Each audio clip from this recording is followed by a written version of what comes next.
Well, we got to talk about bone fractures, I suppose. So we're going to start off with the ability to classify fractures. I want you to think about maybe types of fractures you're familiar with, or maybe somebody that you know, or maybe yourself had some kind of a fracture in their bones. Picture the fracture in your mind. Maybe you've seen an x-ray of it.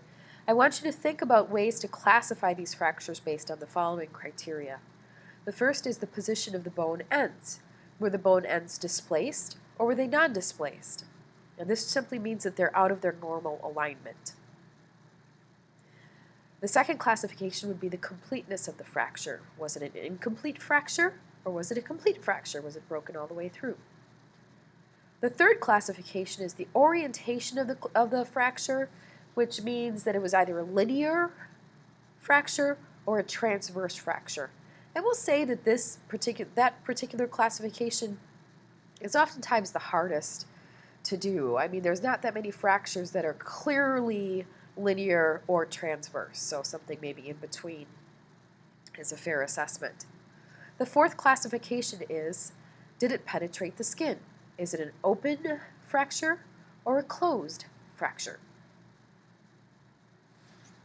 Now, those are the four ways that you classify fractures. I want you to separate that in your mind from common types of fractures. So the first type we're going to be looking at here, there's 6 of them we're going to be looking at. The first is called comminuted fracture, where the bone fragments into three or more pieces. This is common in the elderly.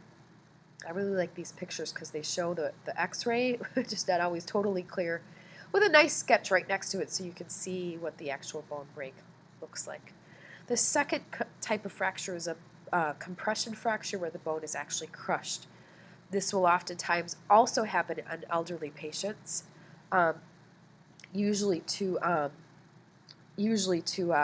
osteoporotic or porous bones that are already lacking in density.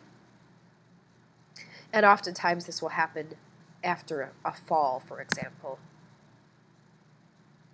A spiral fracture is a very common sports injury. This is a ragged, the characteristic of a spiral fracture that it actually looks like a spiral. It's a ragged break when the bone is excessively twisted. An epiphyseal fracture is a very serious issue here, a separation along an epiphyseal plate. We'll talk in class about why that's so serious, but I want you to think about that. We're going to talk about some of the implications of this and how to fix some of the problems that might occur.